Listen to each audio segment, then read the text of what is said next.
Hello વિદ્યાર્થી મિત્રો, આપણે પીરિયોડિક ટેબલ આવર્ત કોષ્ટકની જે છે વાત કરીએ છીએ 11 ચેપ્ટર નંબર 3. એની અંદર મિત્રો આપણે હવે લાસ્ટ પોઈન્ટ ની ડિસ્કશન જે છે કરવા જઈ રહ્યા છીએ. બે ટોપિક બાકી છે, 3.7.2 અને 3.7.3. એમાં આજે આપણે રાસાયણિક ગુણધર્મોમાં આવર્તી વલણ periodic trends in chemical property એ પોઈન્ટની ડિસ્કશન કરી લેવાના છીએ. ત્યાર પછી એક પોઈન્ટ ડિસ્કશન બાકી રહે, ત્યાર પછી આ દરેક પોઈન્ટને લગતા એમસીક્યુ ડિસ્કશન કરશું. ત્યાં જે છે આપણું ચેપ્ટર પૂર્ણ થશે. ક્લિયર? હવે ગણતરીના એક બે લેક્ચર જે છે એ બાકી છે મિત્રો, એટલે ખાસ કોન્સન્ટ્રેશન થી આખા ચેપ્ટરનો જે આપણે અભ્યાસ કર્યો એમ મિત્રો દરેક પોઈન્ટ જે છે આપણે ખૂબ સારી રીતે ખૂબ શાંતિથી જે છે શીખ્યા મિત્રો. એટલે ખાસ દરેક જે છે એ દરેક પોઈન્ટનું સારામાં સારી રીતે રિવિઝન હવે કરે. ઓકે મિત્રો, તો આજે આપણે ડિસ્કશન શરૂ કરીએ કે રાસાયણિક ગુણધર્મોમાં આવર્તી વલણ. હવે મિત્રો આપણે અલગ અલગ ગુણધર્મોનો જે છે અભ્યાસ કરવાનો થશે. કયા કયા ગુણધર્મો છે? તો એક કહેવાય વિકર્ણીય સંબંધ,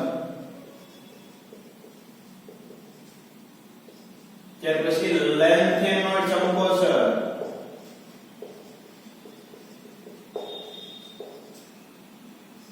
ત્યાર પછી ઓક્સિડેશન અવસ્થા,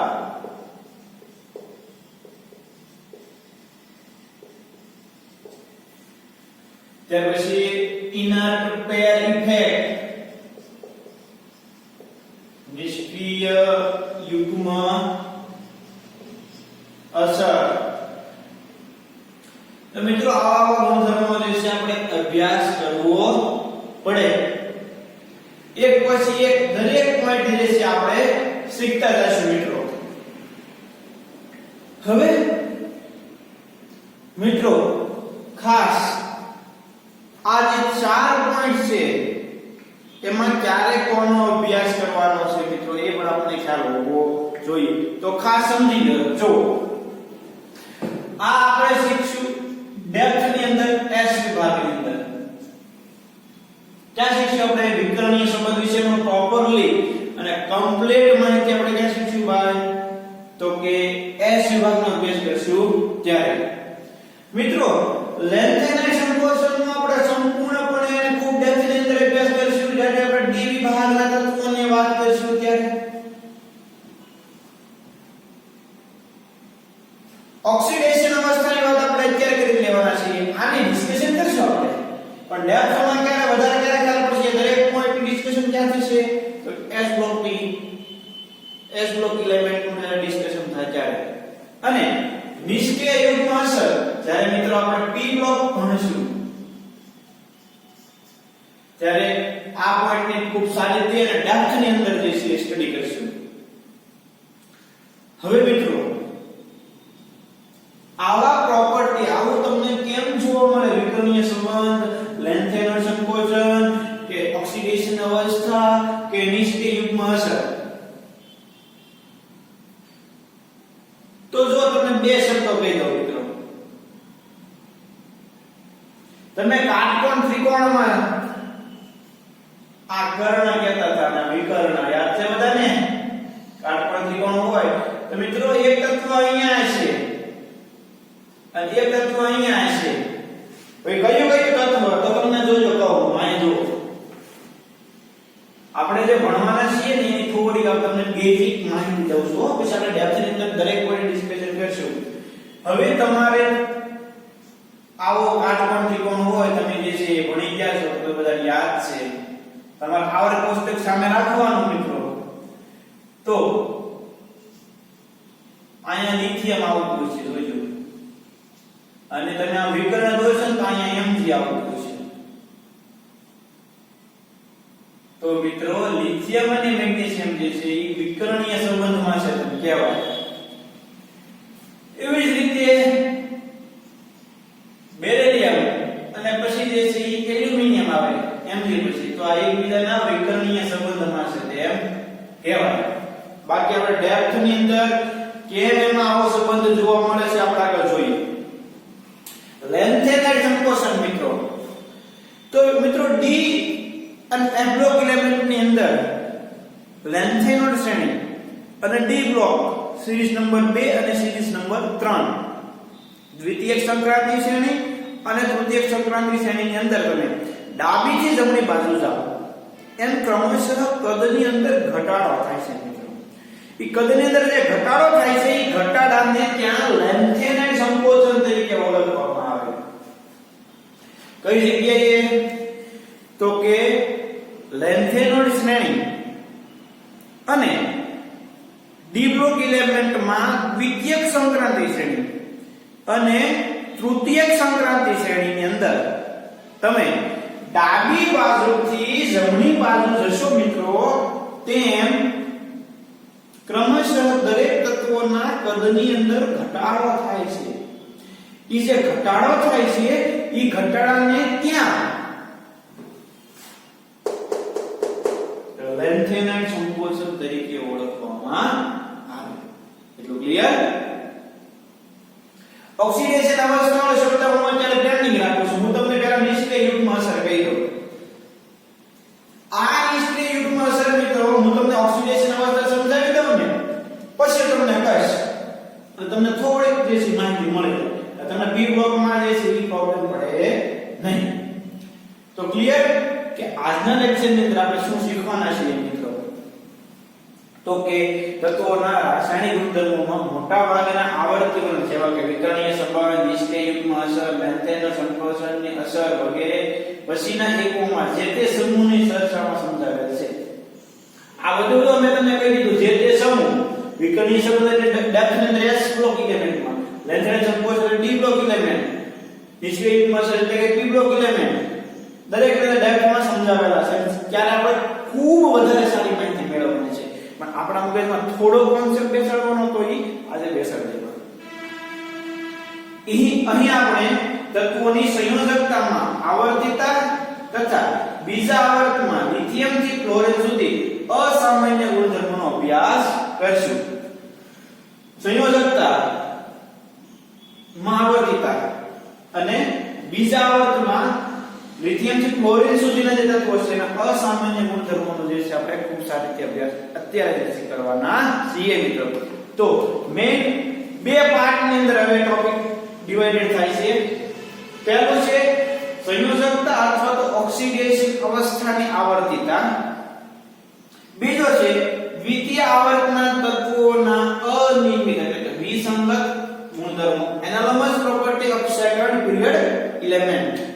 હવે ટોપિક બે પાર્ટમાં ડિવાઇડ થાય છે. સંયોજકતા અથવા ઓક્સિડેશન અવસ્થાની આવર્તિતા અથવા તો દ્વિતીયક આવર્તના તત્વોના અનિયમિત ગુણધર્મો. હવે જો મિત્રો અહીંયા ધ્યાન, આ બે પોઈન્ટ ની અંદર ઓક્સિડેશન અવસ્થાનો ટોપિક એ પાર્ટ ની અંદર આવી ગયો છે. આ સમજશો એટલે તમને સમજાઈ જશે, હું સમજાવી દઈશ. આ તમને લેન્થેનાઇડ સંકોચનનો ખ્યાલ આવી ગયો. કોને લેન્થેનાઇડ સંકોચન કહેવાય? તો અત્યારે બેઝિક તમારે એવું મગજમાં નાખવાનું છે, અને લખવું હોય તો લખી નાખો લેન્થેનાઇડ સંકોચન કરીને કે લેન્થેનાઇડ સંકોચન એટલે શું? લેન્થેનોઇડ શ્રેણી એટલે કે જેમાં 4f માં ઇલેક્ટ્રોન ગોઠવાય છે. ક્યાંથી શરૂ થાય? સીરિયમ થી લ્યુટેશિયમ સુધી. લેન્થેનોઇડ શ્રેણી અને ડી વિભાગમાં રહેલી દ્વિતીયક સંક્રાંતિ શ્રેણી અને તૃતીયક સંક્રાંતિ શ્રેણીની અંદર, એટલે કે આ ત્રણે શ્રેણી કીધી, લેન્થેનોઇડ શ્રેણી, દ્વિતીયક સંક્રાંતિ શ્રેણી અને તૃતીયક સંક્રાંતિ શ્રેણીની અંદર તમે ડાબીથી જમણી બાજુ તમે આવર્ત કોષ્ટકમાં જશો તેમ ક્રમશઃ દરેક તત્વના કદની અંદર ઘટાડો થાય છે. એ ઘટાડાને લેન્થેનાઇડ સંકોચન તરીકે ઓળખવામાં આવે. આવર્ત કોષ્ટકમાં દ્વિતીયક સંક્રાંતિ શ્રેણી, તૃતીયક સંક્રાંતિ શ્રેણી અને લેન્થેનોઇડ શ્રેણીમાં તમે ડાબીથી જમણી બાજુ જાઓ એમ ક્રમશઃ દરેક તત્વના કદની અંદર ક્રમશઃ ઘટાડો થાય છે, એટલે કે પરમાણ્વીય ત્રિજ્યા ઘટતી જાય છે. એ પરમાણ્વીય ત્રિજ્યાના ઘટાડાને લેન્થેનાઇડ સંકોચન તરીકે ઓળખવામાં આવે. આટલું ક્લિયર? વિકર્ણીય સંબંધ હું તમને બી પોઈન્ટ ની અંદર સમજાવીશ. આ આપણે ડિસ્કશન કરીશું બી પોઈન્ટ પર, થોડો સમજી લઈશું. બાકી લેફ્ટ ની અંદર એસ બરોબર. તો મિત્રો આપણે શરૂઆત કરીએ. એ પોઈન્ટની સંયોજકતા અથવા ઓક્સિડેશન અવસ્થાની આવર્તિતા ખાસ સમજવા જેવો મિત્ર ટોપિક છે. દરેક દેશે અહીંયા યાદ રાખીશું અને અહીંયા ધ્યાન રાખીને સમજી લઈશું. તો મિત્રો આખી ઓક્સિડેશન અવસ્થાની જે વાત છે,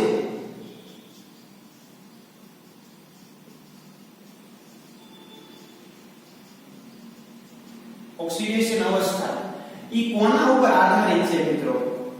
તો કે ઇલેક્ટ્રોન રચના ઉપર આધારિત છે. કોના પર આધારિત છે ભાઈ? ઇલેક્ટ્રોન રચના ઉપર. હવે અહીંયા ધ્યાન મિત્રો, સમૂહ નંબર 1 અહીંયા જે હું લખું છું એ સમૂહ 1 લખું છું. હું લખું છું અહીંયા જે આ દર્શાવું છું સમૂહ 1 કહીશું આપણે. સમૂહ 1, સમૂહ 2, સમૂહ નંબર 13, 14, 15, 16, 17 અને 18. સમૂહ 1, સમૂહ 2, 13 થી 18. હવે મિત્રો અહીંયા હું લખું છું એની સામાન્ય ઇલેક્ટ્રોનિક રચના. તો સમૂહ 1 ની સામાન્ય ઇલેક્ટ્રોનિક રચના કેટલી છે ભાઈ? સમૂહ 1 ની તો આવું છે NS1. સમૂહ 2 ની કેટલી છે? NH2 જેવી છે. સમૂહ 13 ની કેવી છે ભાઈ? તો એની છે NH2NP1. સમૂહ 14 ની કેવી છે ભાઈ? તો કે NH2NP2. સમૂહ 15 ની કેવી છે ભાઈ? તો કે NH2NP3. 16મા નંબરના સમૂહ તત્વની કેવી છે ભાઈ સામાન્ય રચના? તો NH2NP4. હાલો 17મા નંબરના સમૂહ તત્વની કેવી છે સામાન્ય રચના? તો NH2NP5. 18મા નંબરના સમૂહની તો NH2NP6. હવે મિત્રો, હવે આ દરેક સમૂહના તત્વોની સામાન્ય રચના છે. તમને આવું જે છે દરેકમાં જોવા મળશે. આ એની સંયોજકતા કક્ષા છે. આ જે સામાન્ય રચના લખી છે ને મિત્રો, આ એટલે અહીંયા 1s આવતો હોય તો એક એની સંયોજકતા કક્ષા કહેવાય. અહીંયા ધારો કે છે NH2NP3 તો n બરાબર 4 આવતા હોય તો ઈ તત્વની સંયોજકતા કક્ષા કહેવાય, એટલે કે બાહ્યતમ કક્ષા. એટલે કે બાહ્યતમ કક્ષા. જોજો સમજજો મિત્રો, કન્ફ્યુઝ ન થતા. હું જે સમજાવું છું એ વસ્તુ ખાસ ધ્યાન રાખીને ક્લિયર કરતા જજો, કે જેથી આપણને જ્યારે આગળના S block element, P block element, D block element, F block element નો જ્યારે આપણે ડેપ્થ ની અંદર સારામાં સારો કેસ કરતા હોઈએ ને, ત્યારે આપણને કોઈ પણ પ્રકારનો પ્રોબ્લેમ ન પડે. એના માટે તમારે અત્યારે ખાસ સમજવું પડશે ઓક્સિડેશન અવસ્થા. એમાં સંયોજકતા કક્ષા, સંયોજકતા તત્વનો અતિ લાક્ષણિક ગુણધર્મ છે. એટલે કે સંયોજકતા, સંયોજકતા એટલે બાહ્યતમ કક્ષા. ધારો કે હું મિત્રો ઓક્સિજન ની વાત કરું, ઓક્સિજન એટલે કે કેટલામાં સમૂહમાં આવેલું છે? તો કે અહીંયા 16મા સમૂહમાં આવેલું છે ઓક્સિજન. એની સામાન્ય ઇલેક્ટ્રોન કન્ફિગ્યુરેશન આવી છે ભાઈ 2s2 2p4. તો મિત્રો ઓક્સિજનની આ બીજા નંબરની કક્ષા એની સંયોજકતા કક્ષા કહેવાય. હું મિત્રો ફોસ્ફરસ લખું, ફોસ્ફરસ તો મિત્રો ફોસ્ફરસ એટલે એ નાઇટ્રોજન પછી આવે એટલે કે 15મા નંબરના સમૂહનું તત્વ છે. તો એને તમે ઇલેક્ટ્રોનિક કન્ફિગ્યુરેશન લખો મિત્રો તો લાસ્ટમાં આવું આવશે કે 3s2 3p3.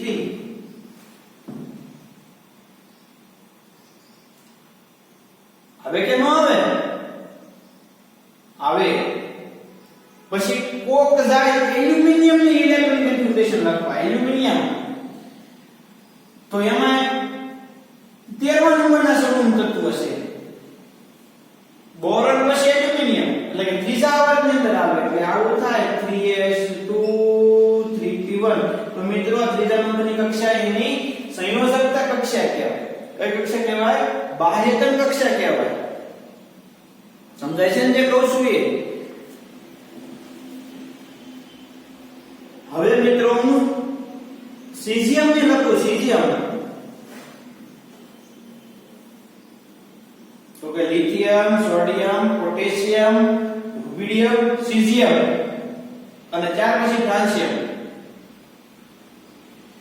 તો કેટલાની કક્ષા થયા માટે સંયોજકતા કક્ષા કઈ છે ભાઈ?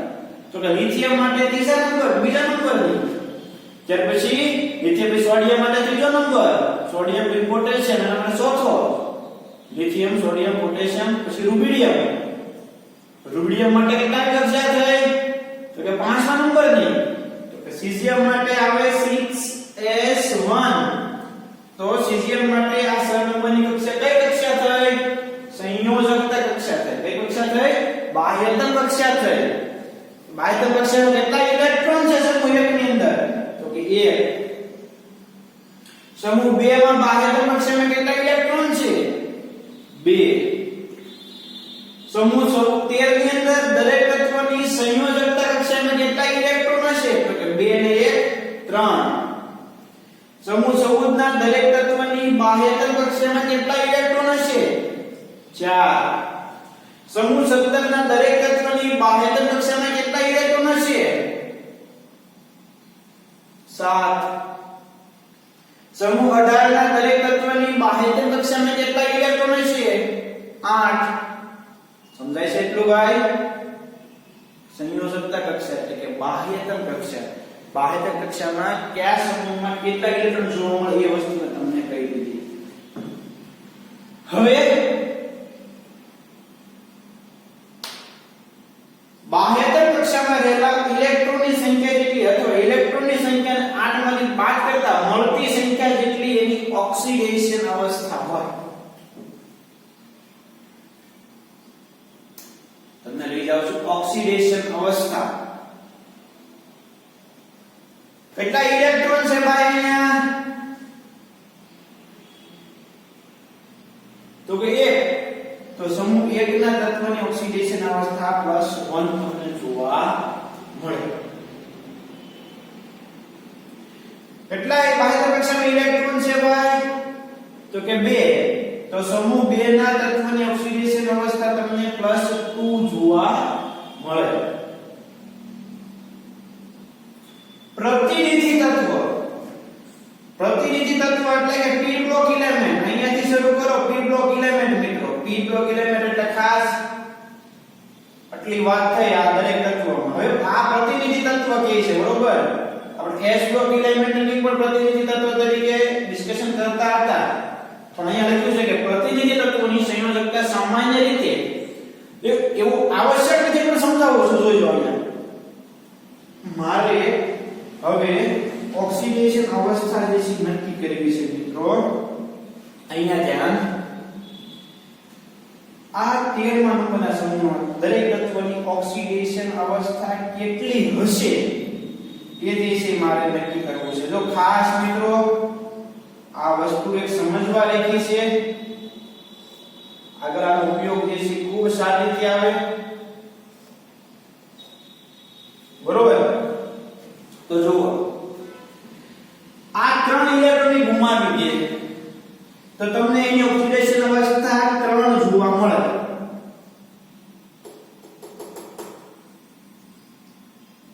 અથવા તમને એવું કહેશે કે 8 માંથી સંયોજકતા કક્ષાના ઇલેક્ટ્રોન બાદ કરો તો 8 માંથી તમે તો કેટલા આવે 5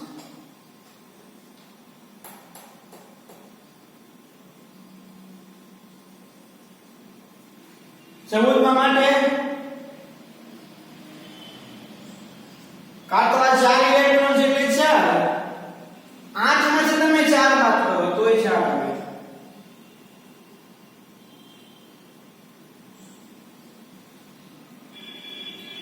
કાં તો 5 ગુમાવે 8 માંથી તમે બાદ કરો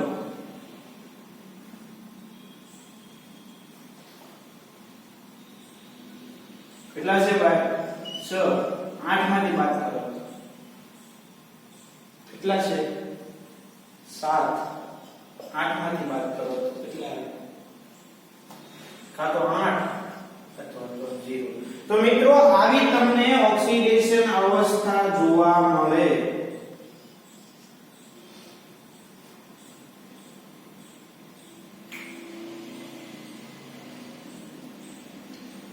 પ્રતિનિધિ તત્વોની સંયોજકતા સામાન્ય રીતે બાહ્યતમ કક્ષામાં રહેલા ઇલેક્ટ્રોનની સંખ્યા જેટલી અથવા ઇલેક્ટ્રોનની સંખ્યાને 8 માંથી બાદ કરતા મળતી સંખ્યા જેટલી જોવા મળે જોજો કે 13મા નંબરના સમૂહની સંયોજકતા કેટલી હોય તો કે 3 અથવા તો 5 16મા સમૂહની કેટલી હોય તો 6 અને 2 આ વાક્યથી સમજવું મિત્રો ખાસ અગત્યનું છે જોવાનું જુઓ એ સાંભળી લો જોજો પ્રતિનિધિ તત્વોની સંયોજકતા સામાન્ય રીતે બાહ્યતમ કક્ષામાં રહેલા ઇલેક્ટ્રોનની સંખ્યા જેટલી કેટલી છે તો 5 કે 5 અથવા તો 8 માંથી 5 બાદ કરો તો કે 3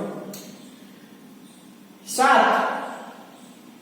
અથવા તો 8 માંથી 7 બાદ કરો તો આ એની સંયોજકતા છે મિત્રો એની શું થાય સંયોજકતા પણ હાલની અંદર સંયોજકતાને ઓક્સિડેશન અવસ્થા તરીકે ઓળખવામાં આવે છે હાલમાં સંયોજકતાને શું કહેવામાં આવે છે ભાઈ ઓક્સિડેશન અવસ્થા તો આ એક સ્લાઇડ ની અંદર મિત્રો આટલી વસ્તુ સમજવાની હતી જે તમને આગળની વસ્તુ રિવાઇઝ અને યાદ હોય તો ઈઝી પડે ઓક્સિડેશન અવસ્થા અથવા તો સંયોજકતા અત્યારે સંયોજકતાને શું કહીએ છીએ ભાઈ આપણે ઓક્સિડેશન અવસ્થા એટલે બે વસ્તુ જે છે મગજમાં સેટ કરજો ઓક્સિડેશન અવસ્થા અથવા તો સંયોજકતા તો કે સમૂહ 1 NH1 સમૂહ 2 NH2 સમૂહ 3 NH21 સમૂહ 16 NH24 18 NH26 કાં તો બાહ્ય કક્ષાના કુલ ઇલેક્ટ્રોન લઈ લો અથવા તો કુલ ઇલેક્ટ્રોન ને કેટલામાંથી બાદ કરવાના 8 માંથી બાદ કરવાના અને તમને શું મળે ભાઈ સંયોજકતા અથવા ઓક્સિડેશન અવસ્થા ક્લિયર મિત્રો આટલું સંયોજકતા અથવા ઓક્સિડેશન અવસ્થામાં સંયોજકતા કેટલી હોય એ મેં તમને અહીંયા લખી દીધી આટલી જ ઓક્સિડેશન અવસ્થા તમને જોવા મળશે ક્લિયર તો હવે આપણે આગળ સ્લાઇડ થી જોઈએ આટલું ક્લિયર થઈ ગયું છે કે સંયોજકતા તત્વોનો અતિ લાક્ષણિક ગુણધર્મ છે એટલે બાહ્યતમ કક્ષા એ કોઈ પણ તત્વનો અતિ લાક્ષણિક ગુણધર્મ છે મિત્રો એ કોના આધારે આપણે સમજી શકશું ભાઈ તો ઇલેક્ટ્રોનિક રચનાના આધારે જે છે આપણે સારી રીતે જે છે એ સંયોજકતા અથવા તો ઓક્સિડેશન અવસ્થા જે છે તો ટોપિક સમજી શકીએ તો પહેલા મેં તમને એ શીખવાડ્યું કે સંયોજકતા શોધી કઈ રીતે શકાય તો કે બાહ્ય કક્ષાના કુલ ઇલેક્ટ્રોનનો સરવાળો કરો અથવા તો 8 માંથી ઇલેક્ટ્રોનને બાદ કરો તો તમને એ તત્વની સંયોજકતા મળશે હવે આપણે આગળ જો મેં જે તમને વાત કીધી છે કે હાલમાં સંયોજકતા શબ્દ જે છે એના બદલે આપણે શું વાપરીએ છીએ ઓક્સિડેશન અવસ્થા એવું જે છે વાપરીએ છીએ હવે મિત્રો ઓક્સિજનના બે સંયોજનોની વાત કરવાની છે આપણે એક સંયોજન છે OF2 અને એક છે Na2O તો હવે ખાસ સમજવાની એક વાત આવી ઓક્સિજનના બે સંયોજનોનો અભ્યાસ કરીશું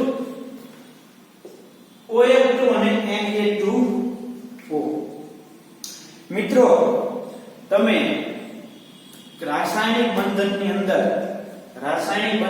અહીંયા જે શબ્દ લખું છું જુઓ તો અષ્ટકનો નિયમ.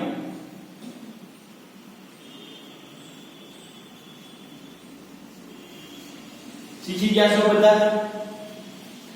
અષ્ટકનો નિયમ જ અહીંયા ફોલો થાય છે, બીજું કાંઈ થતું નથી. શું ફોલો થાય છે? અષ્ટકનો નિયમ. હવે જુઓ બે સંયોજન મેં લીધા OH2 અને Na2O. હવે મિત્રો આમાં વિદ્યુત ઋણતાનો ક્રમ લખાવો તો મને જોઈએ. ઇલેક્ટ્રોન નેગેટિવિટી નો ક્રમ.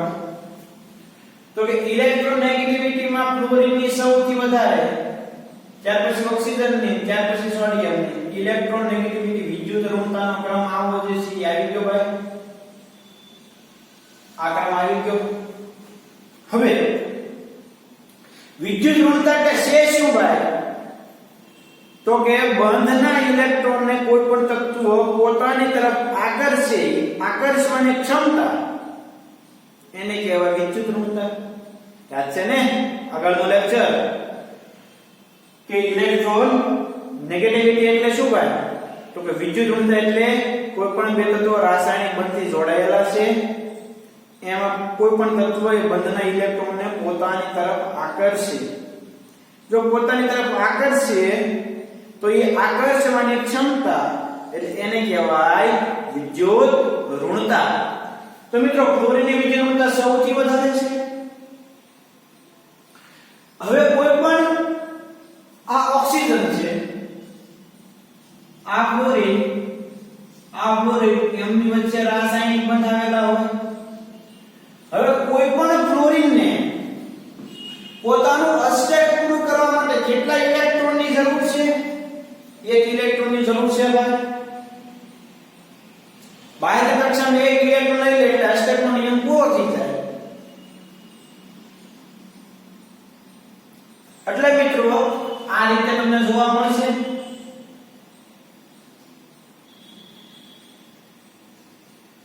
કે વિદ્યુત ઋણતા ફ્લોરીનની વધારે છે, બંધના ઇલેક્ટ્રોન ફ્લોરીન તરફ આકર્ષાયેલા હોય.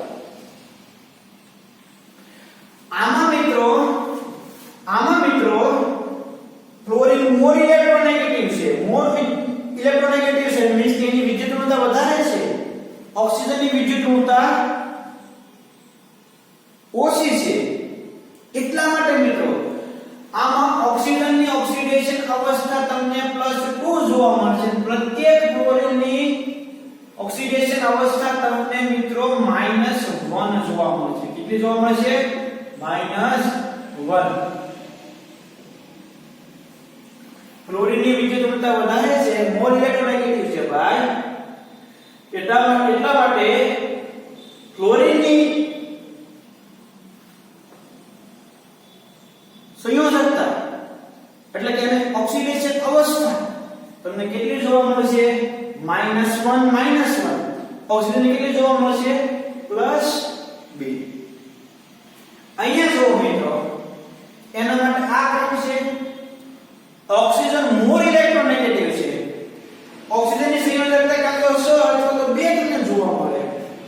પણ સમૂહ 1 એ સોડિયમ સમૂહ 1 માં આવેલું છે. તો સમૂહ 1 ના તત્વો મોર ઇલેક્ટ્રોપોઝિટિવ એટલે કે વધારે વિદ્યુત ધનમય એટલે સોડિયમ જે છે મિત્રો 2 ઇલેક્ટ્રોન ગુમાવે, એને +1 થાય, O -2 થાય. 2 સોડિયમ છે એટલે સોડિયમની ઓક્સિડેશન અવસ્થા +1 હોય મિત્રો.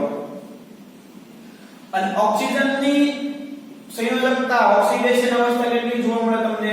-2 જોવા મળે. એલા ભાઈ બેયમાં ઓક્સિજન છે, તો આમાં ઓક્સિજન +2 જોવા મળે, આમાં -2 જોવા મળે. એવું કેમ? એવું એટલા માટે મિત્રો કે આમાં ફ્લોરીનની વિદ્યુત ઋણતા વધારે છે, ઓક્સિજનની વિદ્યુત ઋણતા ઓછી છે. આમાં ઓક્સિજનની વિદ્યુત ઋણતા વધારે છે. વધારે હોય એટલે માઈનસ, જેની વિદ્યુત ઋણતા ઓછી હોય એટલે ધન. ખ્યાલ પડે છે ભાઈ? જેની વિદ્યુત ઋણતા વધારે એ કેવો? ઋણ. જેની વિદ્યુત ઋણતા ઓછી કેવો ધન. ક્લિયર? એટલે કે અહીંયા ઓક્સિજન અને ક્લોરીન વચ્ચે એક ઓક્સિજનનો અને એક ક્લોરીનનો ઇલેક્ટ્રોનની ભાગીદારી થાય. અહીંયા એક ઓક્સિજનનો ઇલેક્ટ્રોન અને એક ક્લોરીનનો ઇલેક્ટ્રોન એમ ઇલેક્ટ્રોનની ભાગીદારી થાય. અહીંયા તો કે બે ઓક્સિજનના ઇલેક્ટ્રોન અને બે અલગ અલગ સોડિયમ એક ઇલેક્ટ્રોન એવી રીતે ઇલેક્ટ્રોનની ભાગીદારી થઈ. ક્લિયર થાય છે ભાઈ આટલું? તો હવે આ વસ્તુ આપણે સ્લાઇડથી જોઈ લઈએ. હાલમાં સંયોજકતા માટે ઓક્સિડેશન અવસ્થા શબ્દ ઘણીવાર વપરાય છે, એટલે આપણે વાપરીશું સંયોજકતાને બદલે ઓક્સિડેશન અવસ્થા. ઓક્સિજન પરમાણુ વાળા બે સંયોજનો OH2 અને Na2 ને ધ્યાનમાં લઈએ. આમાં જે તત્વ છે એની વિદ્યુત ઋણતાનો ક્રમ આવો છે: fluorine more electronegative than oxygen than sodium. Fluorine પરમાણુની બાહ્યતર કક્ષાની ઇલેક્ટ્રોનિક રચના 2s2 2p5 17મો સમૂહ 2s2 2p5. OH2 અણુમાં ફ્લોરિનનો પ્રત્યેક પરમાણુ એક ઇલેક્ટ્રોનની ભાગીદારી કરે છે. પ્રત્યેક ફ્લોરિન પરમાણુ એક ઇલેક્ટ્રોનની ભાગીદારી કરે. કોની સાથે? ઓક્સિજન સાથે. ફ્લોરિન પરમાણુ વધુ વિદ્યુત ઋણમય હોવાથી એની ઓક્સિડેશન અવસ્થા કેવી? -1. આ અણુમાં બે ફ્લોરિન પરમાણુ છે.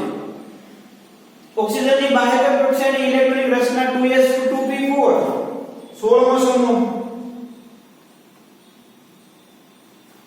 અહીં ઓક્સિજન પરમાણુ બે ઇલેક્ટ્રોનની ભાગીદારી ફ્લોરિન પરમાણુ સાથે કરે છે. તેથી ઓક્સિજનની ઓક્સિડેશન અવસ્થા +2.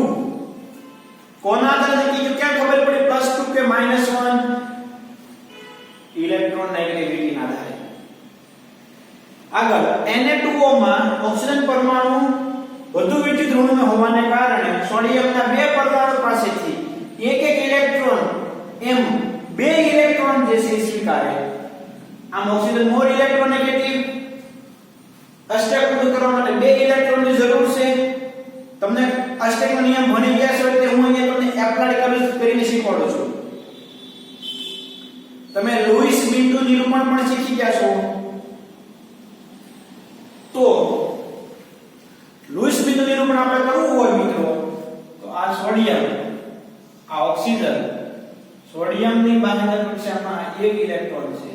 ઓક્સિજનની બાહ્યતર કક્ષાની અંદર કેટલા ઇલેક્ટ્રોન હોય ભાઈ? 6 ઇલેક્ટ્રોન હોય. જો તો આ 6 ઇલેક્ટ્રોન થઈ ગયા ઓક્સિજનની પડતા. બે સોડિયમ, સોડિયમ પાસે એક ઇલેક્ટ્રોન હોય તો જુઓ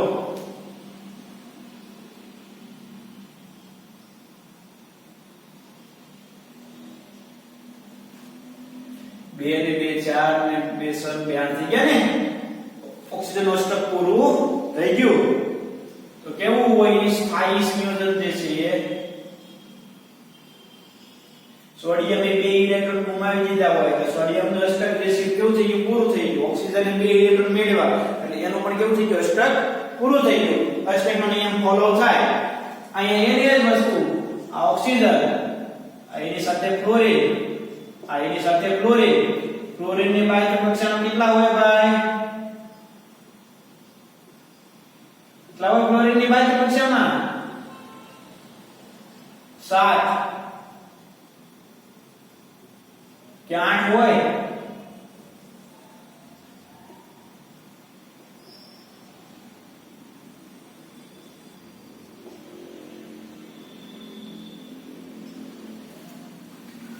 જો ઓક્સિજન કરતા જે છે થઈ ગયા. હવે જુઓ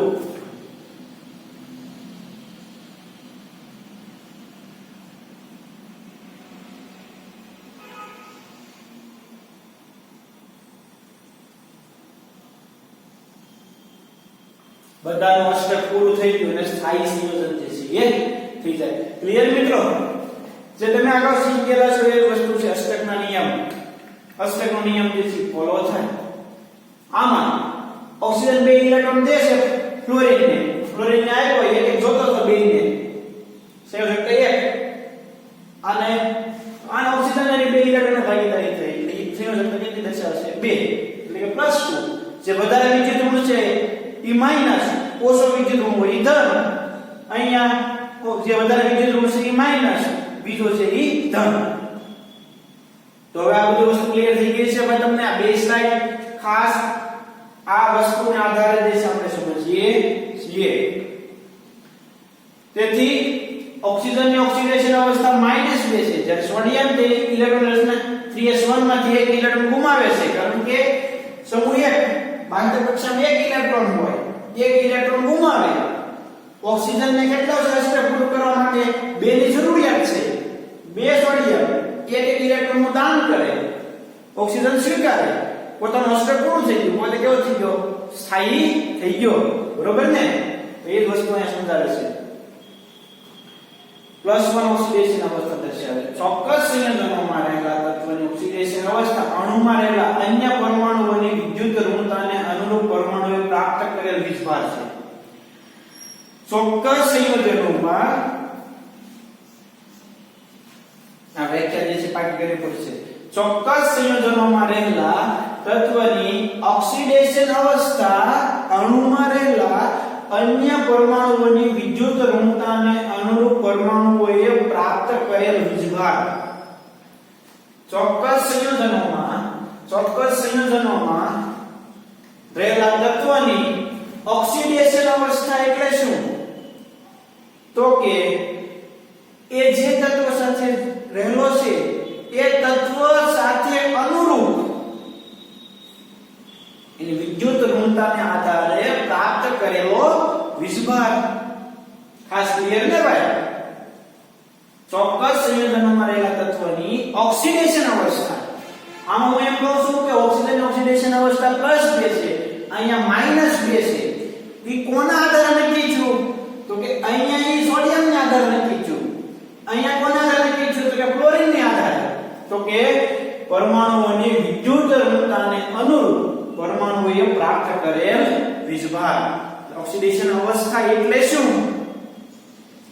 તો કે ચોક્કસ સંયોજનોમાં રહેલા તત્વની ઓક્સિડેશન અવસ્થા અણુમાં રહેલા અન્ય પરમાણુઓની વિદ્યુત ઋણતાને અનુરૂપ પરમાણુઓએ પ્રાપ્ત કરેલો વીજભાર. હવે તમને સમજાઈ ગયું છે ઓક્સિડેશન અવસ્થા એટલે શું?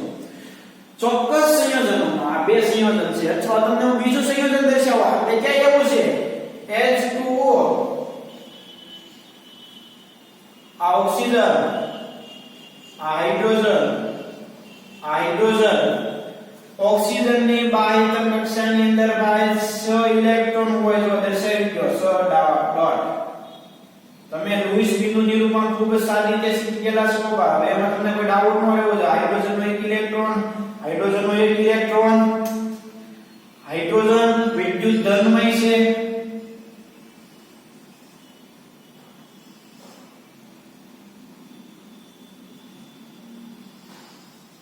જો આમાં મિત્રો હાઇડ્રોજન અને ઓક્સિજન એમાં ઇલેક્ટ્રોનેગેટિવિટીનો ક્રમ જોવો હોય તો ઓક્સિજન મોર ઇલેક્ટ્રોનેગેટિવ, હાઇડ્રોજન લેસ ઇલેક્ટ્રોનેગેટિવ. કોનો આ ક્રમ લખ્યો આપણે? તો કે વિદ્યુત ઋણતાનો ક્રમ લખ્યો. તો જે વધારે વિદ્યુત ઋણ છે એના પર માઈનસ આવે એટલે આ માઈનસ આવશે. હાઇડ્રોજન પર કેવો આવશે? પ્લસ આવશે. પણ બે હાઇડ્રોજન એક ઇલેક્ટ્રોનની ભાગીદારી કરે છે એટલે બે ઉપર +1 આવશે. ઓક્સિજન ઉપર કેટલો આવશે? -2. તો એ જ વસ્તુ સમજાવે છે.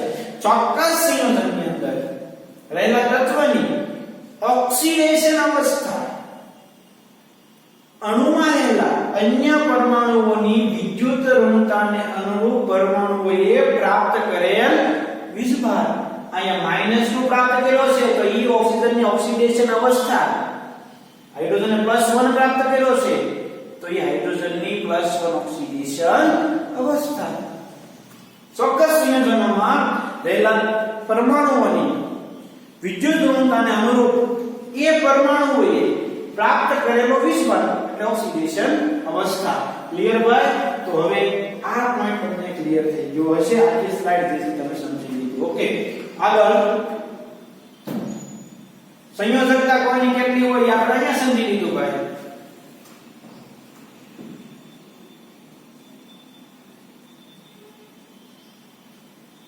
અહીંયા બે માં લખ્યું નથી અહીંયા 5 નથી લખ્યું પણ એ તમે લખી શકો કારણ કે 5 ઇલેક્ટ્રોન ઘટે છે 5 સ્વીકારે અથવા તો 3 ગુમાવે ક્લિયર ખાસ સંયોજકતા ઇલેક્ટ્રોન કેટલા છે ભાઈ તો કે સમૂહ 1 માં 1 હોય સમૂહ 2 માં 2 હોય સમૂહ 13 ની અંદર 3 હોય સમૂહ 4 ની અંદર 14 ની અંદર 4 હોય સમૂહ 5 ની અંદર 5 હોય સમૂહ 6 ની અંદર 6 16 ની અંદર 6 17 ની અંદર 7 18 ની અંદર 8 એ સંયોજકતા ઇલેક્ટ્રોન છે એની સંયોજકતા કેટલી જો સંયોજકતા ઇલેક્ટ્રોન અને સંયોજકતા ખાસ વિચારજો 1 2 3 4 3 અને 5 2 અને 6 1 અને 7 0 અને 8 હવે મિત્રો અહીંયા જે છે એ 3 અને 5 લખ્યું નથી પણ સંયોજકતા ક્યારે આપણે તો 5 ઇલેક્ટ્રોન મેળવે નહીં -5 હોય નહીં પણ એ -5 દર્શાવી શકે એટલે કન્ફ્યુઝ થતા નહીં કાર્બન ક્યારે +4 માં જ હોય ક્યારે -4 માં ન હોય પણ એ 4000 બી આવી શકે ક્લિયર સંયોજકતા ઇલેક્ટ્રોન કેટલા ભાઈ સમૂહ 1 ની અંદર તો કે આ 1 સમૂહ 2 માં 2 સમૂહ 13 ની અંદર આ 2 1 એટલે 3 આ 2 ને 2 4 2 અને 3 5 2 અને 4 આ 2 અને 5 આ 2 અને 6 એટલે 8 ખ્યાલ પડે છે ને સંયોજકતા ઇલેક્ટ્રોન ઓકે તો આ વાત થઈ મિત્રો સંયોજકતાની આગળ હવે તત્વોની સંયોજકતા હાઇડ્રોજન અને ઓક્સાઇડ જોવા મળતા કેટલાક આવર્તી વલણ કોષ્ટક 3 પર 9 માં દર્શાવેલ છે તત્વોના રાસાયણિક વર્તનોમાં જોવા મળતા આ પ્રકારના આવર્તી વલણોની ચર્ચા પુસ્તકમાં અન્યત્ર પણ કરવામાં આવેલ છે કેટલાક તત્વો એવા છે કે જુદી જુદી સંયોજકતા દર્શાવે છે જુદી જુદી સંયોજકતા સંક્રાંતિ તત્વો અને એક્ટિનોઇડ તત્વોનો વિશિષ્ટ ગુણધર્મ છે જો ભાઈ ખાસ યાદ રાખજો જુદી જુદી અલગ અલગ સંયોજકતા જે છે એ લેન્થેનોઇડ એક્ટિનોઇડ અને સંક્રાંતિ તત્વો માટે ડી અને એ બ્લોક માટે ગુણધર્મ છે એ આપણે જે તે ચેપ્ટરમાં ડિસ્કશન કરીશું ત્યારે વાત કરીશું આગળ અત્યારે આપણે જે છે એ કોઈ ડિસ્કશન કરવા નથી તમને અહીંયા પણ કહી દીધું છે જેનો અભ્યાસ આપણે બાદમાં કરીશું કે આગળ એના ચેપ્ટરની અંદર રહેશું તો મિત્રો આ જે છે એના હાઇડ્રાઇડ અને એના ઓક્સાઇડના અલગ અલગ અણુસૂત્ર અને એના ગુણધર્મો ખાસ જે વસ્તુ સમજવાની છે મિત્રો એ અહીંયા તમને જે છે મેં કહી દીધી છે એ છે અહીંયા જે સમૂહ લખ્યું છે એ ખાસ સમજવાનું છે મિત્રો ઓક્સિડેશન અવસ્થા કેટલી હોઈ શકે એ વસ્તુ જે છે ખાસ તમારે સમજવાની છે આના ઉપર તમને એટલું કન્ક્લુઝન આવે કે કેટલા ઇલેક્ટ્રોન ગુમાવી શકે કે કેટલા ઇલેક્ટ્રોન મેળવી શકે એટલી એની ઓક્સિડેશન અવસ્થા થાય ધારો કે મિત્રો 16મા નંબરનો સમૂહનું તત્વ છે એની બાહ્ય કક્ષામાં 6 ઇલેક્ટ્રોન છે કાં તો 6 ઇલેક્ટ્રોન ગુમાવે અથવા તો 6 ઇલેક્ટ્રોન મેળવે એટલે ઓક્સિડેશન અવસ્થા થાય સમૂહ 1 ઈ ધાતુ તત્વ છે તો એ ઇલેક્ટ્રોન ગુમાવવાની વૃત્તિ ધરાવે છે સમૂહ 2 તો 2 ઇલેક્ટ્રોન ગુમાવી અને પોતે પોતાનું સ્ટ્રક્ચર પૂર્ણ કરે સમૂહ 13 કાં તો એ 3 ઇલેક્ટ્રોન ગુમાવે અથવા તો 5 ઇલેક્ટ્રોન મેળવે પણ એની વિદ્યુત કર્મતા વધારે હોય એટલે મોસ્ટલી એ 3 ઇલેક્ટ્રોન ગુમાવવાનું બળ ધરાવે 5 ઇલેક્ટ્રોન ક્યારે મેળવી શકે નહીં આપને ખબર પડે ને ભાઈ કે એ 5 ઇલેક્ટ્રોન મેળવવા અઘરા છે પણ દઈ દેવા હેલા છે અહીંયા એ જ વસ્તુ છે એલા ભાઈ સમૂહ 17 ના તત્વો મોસ્ટલી -1 ઓક્સિડેશન અવસ્થામાં મળશે કેમ એલા ભાઈ એક મેળવવો હેલો છે પણ હાથ ગુમાવવા અઘરા છે એટલા ખાસ મિત્રો અહીંયા જે વસ્તુ મેં તમને સમજાવી છે એ ખાસ શાંતિથી સમજજો. સમૂહ 1 એની સંયોજકતા 1, એની ઓક્સિડેશન અવસ્થા તમને 1 જોવા મળશે. સમૂહ 2 એની ઓક્સિડેશન અવસ્થા તમને +2 જોવા મળશે. 13 થી 18 તો એની બાહ્ય કક્ષામાં જેટલા ઇલેક્ટ્રોન હોય એટલા, અથવા તો 8 માંથી બાદ કરો અને તમને સંયોજકતા મળે. 8 માંથી 3 બાદ કરો તો 5, 8 માંથી 4 બાદ કરો તો 4, 8 માંથી 5 બાદ કરો તો 3, 8 માંથી 6 બાદ કરો તો 2, 8 માંથી 7 બાદ કરો તો 1, 8 માંથી 8 બાદ કરો તો 0. એટલે આ એની સંયોજકતા અથવા તો ઓક્સિડેશન અવસ્થા જોવા મળશે. હવે અહીંયા આ શબ્દ તમને સમજાવી દઉં. નિષ્ક્રિય યુગ્મ અસર પી બ્લોક ની અંદર એટલે કે તમને 13 થી 18 માં જોવા મળશે. ખરેખર મિત્રો ઓક્સિડેશન અવસ્થા ઉપરથી નીચે તરફ જાઓ 13 થી 18 એમ એની +3 +4 +5 +6 પછી +7 આની વાત કરતા તો એની સ્થાયીતા વધતી જાય. પણ ખરેખર જે હોવી જોઈએ એને કરતા 2 એકમ તમને ઓક્સિડેશન અવસ્થા નાની. એટલે કે મિત્રો સમૂહ 13 માં આ જે તળિયે કોણ થતું હશે ને એની ઓક્સિડેશન અવસ્થા +3 હોવી જોઈએ, પણ +3 ને બદલે તમને +1 જોવા મળે. આની +4 જે છે ઓક્સિડેશન અવસ્થા હોવી જોઈએ, પણ +4 ને બદલે +2 જોવા મળે. ઈ જે તે સમયે તમને ડેપ્થ માપન સાથે સમજાવી છે. અહીંયા આના માટે તળિયાનું છે નાઇટ્રોજન ફોસ્ફરસ આર્સેન એન્ટીમન અને બિસ્મથ. મિત્રો બિસ્મથની ઓક્સિડેશન અવસ્થા +5 હોવી જોઈએ, પણ +5 ને બદલે +3 તમને જોવા મળે. આ તમને મળે એનું કારણ છે નિષ્ક્રિય યુગ્મ અસર, ઇનર્ટ પેર ઇફેક્ટ. જે હોય ને કરતા 2 એકમ ઓછી મળે છે એ ઘટનાને કહેવાય ઇનર્ટ પેર ઇફેક્ટ, નિષ્ક્રિય યુગ્મ અસર. ઈ તમને હું જે તે સમયે એટલે કે ઈ બ્લોકમાં આપણે પહેલા અને બીજા લેક્ચરમાં એ જ પોઈન્ટ ડિસ્કશન કરશું. એટલે અત્યારે ટેન્શન ન લેતા નિષ્ક્રિય યુગ્મ અસર મને ન સમજતા નહીં, પણ જે શું તો કે મિત્રો સમૂહ 13 માં તળિયાના તત્વો છે એની +1 હોવી જોઈએ. Carbon, silicon, germanium, antimony, carbon, silicon, germanium, tin અને લેડ. મિત્રો લેડ ની ઓક્સિડેશન અવસ્થા તમને મળવી જોઈએ +4. +4 નો મળે એટલે +2 મળે. +2 મળે છે એ ઘટના જે થઈ એને કહેવાય નિષ્ક્રિય યુગ્મ અસર. ઓક્સિજન, સલ્ફર, સિલિયમ, ટેલ્યુરિયમ અને પોલોનિયમ. મિત્રો પોલોનિયમની ઓક્સિડેશન અવસ્થા હોવી જોઈએ +6, પણ તમને +4 મળે. આ મળે છે એના માટેનું જે કારણ છે ઘટનાને શું કહેવાય નિષ્ક્રિય યુગ્મ અસર. આમાં મિત્રો એસ્કેટિન છે તમને મળવી જોઈએ એની ઓક્સિડેશન અવસ્થા +7, એના બદલે તમને સ્થાયી ઓક્સિડેશન અવસ્થા મળે 5, તમને +7 મળે નહીં. એ ઘટના જે છે એને કહેવાય ઇનર્ટ પેર ઇફેક્ટ, નિષ્ક્રિય યુગ્મ અસર. ક્લિયર? તો મિત્રો આપણે બે શબ્દો સમજ્યા, ઓક્સિડેશન અવસ્થા અને નિષ્ક્રિય યુગ્મ અસર. ખાસ અહીંયા જે મેં લખ્યું હતું મિત્રો એ ખાસ અગત્યનું છે. એને મગજમાં સારી રીતે ઉતારજો, શાંતિથી પ્રકારથી રીડ કરજો, એટલે મિત્રો તમને જે છે કોઈ પ્રકારનો ડાઉટ રહેશે નહીં, બધી વસ્તુ જે છે સોલ્વ થઈ જશે. ક્લિયર? તો હવે આપણે આગળ જઈએ છીએ મિત્રો બી પોઈન્ટ ની અંદર દ્વિતીય આવર્તના તત્વોમાં અનિયમિત વિસંગતતા, anomalous behaviour of the second period elements. Okay, જોઈ લઈએ શું કહેવા માંગે છે. બી પોઈન્ટ છે દ્વિતીય આવર્તના તત્વોના અનિયમિત ગુણધર્મો. હવે મિત્રો બીજો આવર્ત કયા કયા તત્વો આવેલા છે તો કે લિથિયમ, બેરિલિયમ, ત્યાર પછી બોરોન, કાર્બન, ત્યાર પછી નાઇટ્રોજન, ઓક્સિજન અને ક્લોરીન. ખાસ સમજજો. ત્યાર પછી આની નીચે કોણ છે ભાઈ તો કે સોડિયમ, ત્યાર પછી Mg, ત્યાર પછી એલ્યુમિનિયમ, સિલિકોન, ફોસ્ફરસ, સલ્ફર અને ક્લોરીન.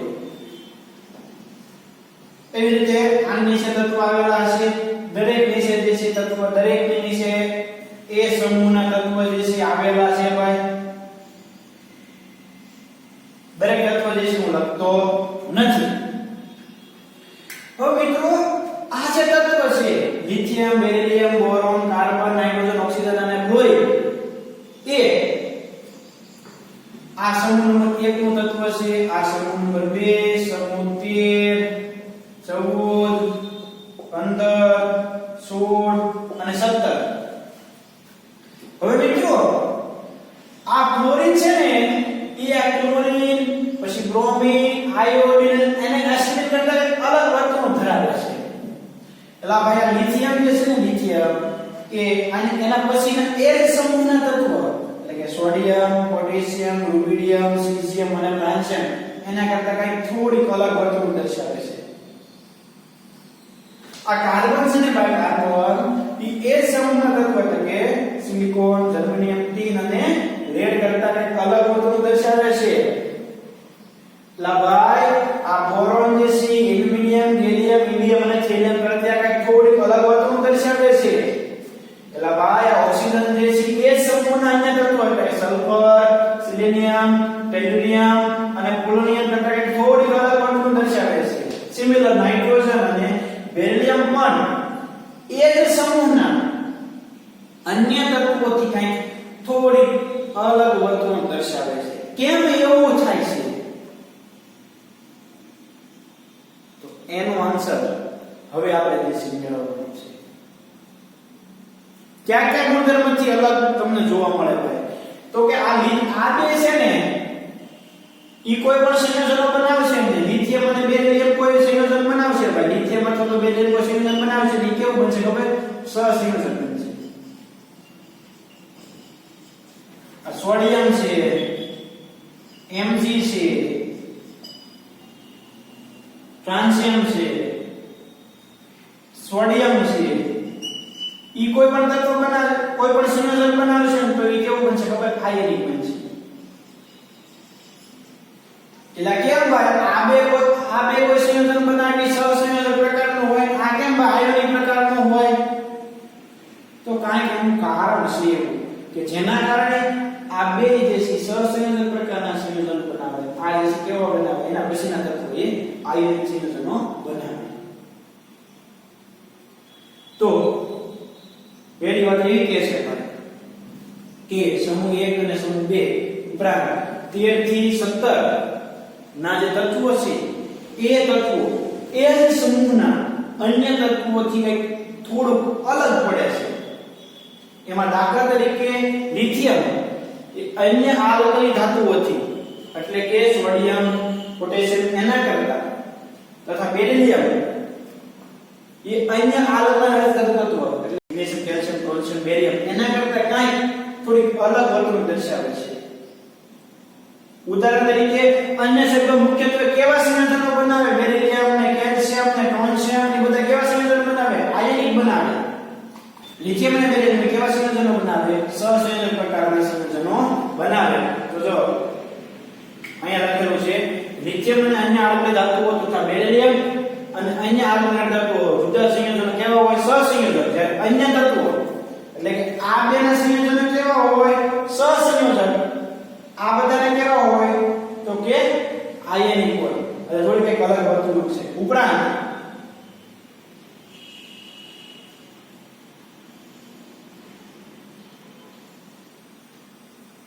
અહીંયા છે વાસ્તવમાં લિથિયમ અને બેરિલિયમ તે પછીના સમૂહના બીજા ક્રમના તત્વ. લિથિયમ એના પછીના સમૂહનું તત્વ, એમાં બીજા નંબરનું તત્વ એટલે કે Mg સાથે. બેરિલિયમ એ પછીનો ત્રીજા નંબરનો સમૂહ નહીં પણ 13મા નંબરના સમૂહના તત્વમાં બીજા નંબર એટલે કે એલ્યુમિનિયમ, બીજો બોરોન, સિલિકોન. તો કે એની સાથે કંઈક ગુણધર્મોમાં સામ્યતા ધરાવે છે. એ સામ્યતાને આપણે શું કહીએ છીએ ભાઈ? વિકર્ણીય સંબંધ કહીએ છીએ. શું કહીએ છીએ? વિકર્ણીય સંબંધ. એટલે કે લિથિયમ અને Mg, બેરિલિયમ અને એલ્યુમિનિયમ, બોરોન અને સિલિકોન એકબીજા સાથે કેવા સંબંધમાં છે ભાઈ? તો કે વિકર્ણીય સંબંધમાં છે. કેવા સંબંધમાં છે? વિકર્ણીય સંબંધની અંદર. કેવા સંબંધમાં? વિકર્ણીય સંબંધની અંદર. કોણ કોણ? લિથિયમ એના પછીના સમૂહના બીજા તત્વો સાથે, બેરિલિયમ એના પછીના સમૂહના બીજા તત્વો સાથે, એવી જ રીતે બોરોન એના પછીના સમૂહના બીજા નંબરના તત્વો સાથે એક સામ્યતા ધરાવે છે. સામ્યતાને એમ કહેવાય છે ભાઈ વિકર્ણીય સંબંધ. તો મિત્રો આ બે સ્લાઇડ ક્લિયર થઈ ગઈ છે કે દરેક સમૂહના પ્રથમ તત્વ એટલે કે સમૂહ 1 અને સમૂહ 2 લિથિયમ અને બેરિલિયમ 13 થી 17 બોરોન થી ફ્લોરિન પોતાના સમૂહના અન્ય તત્વોથી અનેક બાબતોમાં જુદા પડે છે. લિથિયમ અન્ય આલ્કલી ધાતુઓ તથા બેરિલિયમ અન્ય આલ્કલી ધાતુઓની સરખામણીમાં કેવા હોય બે સંયોજનો? તો કે સહસંયોજક.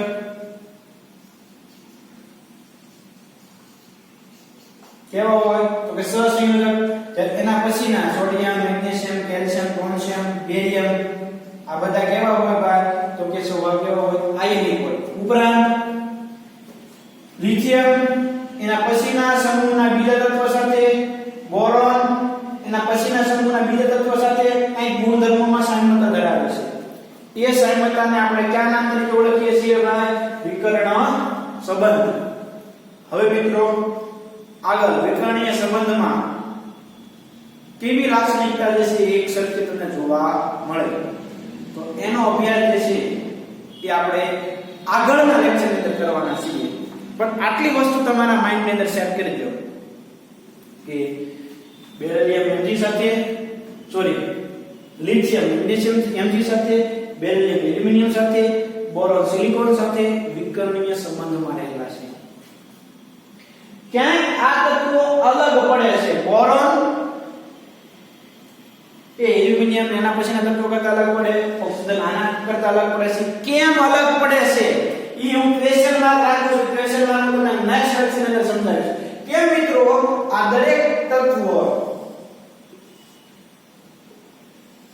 એના પછીના તત્વથી અલગ પડે છે એ હું ક્વેશ્ચન માર્ક રાખું છું. ઈ તમને હું નેક્સ્ટ લેક્ચરની અંદર સમજાવીશ. આજે બહુ મોટો લેક્ચર થઈ ગયો છે મિત્રો. તો આજે આપણે અહીંયા સુધી રાખીએ. નેક્સ્ટ લેક્ચરની અંદર અહીંયાથી આગળ આપણે ડિસ્કશન શરૂ કરશું. ઓકે, પણ ખાસ મિત્રો દરેક પોઈન્ટ ખૂબ શાંતિથી સમજજો. આ ક્વેશ્ચન માર્ક મેલો છે. તમારી પાસે સમય રહે તો આગળ જે છે રીડિંગ કરજો. બાકી હું તમને નેક્સ્ટ લેક્ચરની અંદર દરેક પોઈન્ટ પાછા શીખવાડીશ. ખાસ મિત્રો અહીંયા સુધીનો જે છે તમારે ક્લિયર કરવાનું. ઓકે, એનાલોમસ બિહેવિયર, વિકર્ણીય સંબંધ અને કેમ અલગ પડે છે એ તમને જવાબ આપ્યો નથી. હું તમને નેક્સ્ટ લેક્ચરમાં એનો જવાબ આપીશ. ઓકે, તો આજે અહીંયા સુધી રાખીએ. નેક્સ્ટ લેક્ચરમાં અહીંયાથી આપણે આગળનું ડિસ્કશન શરૂ કરશું. Okay, thank you.